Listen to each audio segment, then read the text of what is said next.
Hi friend, welcome to our channel friends. ఇవాల్టి వీడియోస్లో December నెలలో ఏకంగా 17 రోజులు బ్యాంకులకైతే సెలవు ప్రకటించడం అయితే జరిగింది ఫ్రెండ్.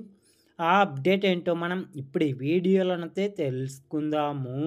మీరు ఈ వీడియోని ఎక్కడ స్కిప్ చేయకున్నట్ల చివరి వరకు చూడండి ఫ్రెండ్. అప్పుడైతే నేను చెప్పేది మీకు అర్థమవుతుంది. అలాగే వీడియో నచ్చితే ఒక లైక్ చేసి ఇంతవరకు మన ఛానల్ సబ్స్క్రైబ్ చేయని వాళ్ళు వెంటనే సబ్స్క్రైబ్ అయితే చేయండి ఫ్రెండ్. డిసెంబర్ 1 ఆదివారం, డిసెంబర్ 3న సెయింట్ ఫ్రాన్సిస్ జేవియర్ ఫెస్టివ్ సందర్భంగా గోవాలో బ్యాంకులు మూసివేయనున్నట్లు ఆర్బీఐ తెలిపింది. డిసెంబర్ 8 ఆదివారం, డిసెంబర్ 12 పటోగన్ నెగ్మిజా సంగ్మా సందర్భంగా మేఘాలయలో బ్యాంకులను మూసివేయడం అయితే జరుగుతుంది. డిసెంబర్ 14 రెండో శనివారం ఫ్రెండ్. ఇక డిసెంబర్ 15 ఆదివారం, డిసెంబర్ 18 యు సోసోతం వర్ధంతి సందర్భంగా మేఘాలయలో బ్యాంకులను మూసివేయడం అయితే జరుగుతుంది.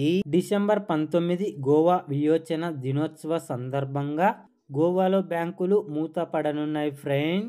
డిసెంబర్ 22 ఆదివారం, డిసెంబర్ 24 క్రిస్మస్ పండగ సందర్భంగా మిజోరం, నాగాలాండ్, మేఘాలయల్లో బ్యాంకులు ప్రత్యేకంగా మూతపడనున్నాయి. డిసెంబర్ 25 క్రిస్మస్ సందర్భంగా దేశవ్యాప్తంగా బ్యాంకులన్నీ మూసివేయడం అయితే జరుగుతుంది.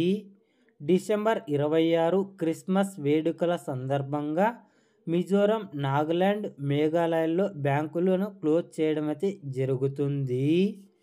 డిసెంబర్ 27 క్రిస్మస్ వేడుకల సందర్భంగా నాగాలాండ్లో బ్యాంకులను మూతవేయడం అయితే జరుగుతుంది. డిసెంబర్ 29 ఆదివారం ఫ్రెండ్. డిసెంబర్ 30 యూకియాంగ్ నగ్మా సందర్భంగా మేఘాలయల్లో బ్యాంకులు మూసివేయడం అయితే జరుగుతుంది. డిసెంబర్ 31 మిజోరం, సిక్కింలో నూతన సంవత్సర పండగ లాసంగ్ నామ్సుంగ్ సందర్భంగా బ్యాంకులు మూసివేయడం అయితే జరుగుతుంది friend. Thank you for watching my video.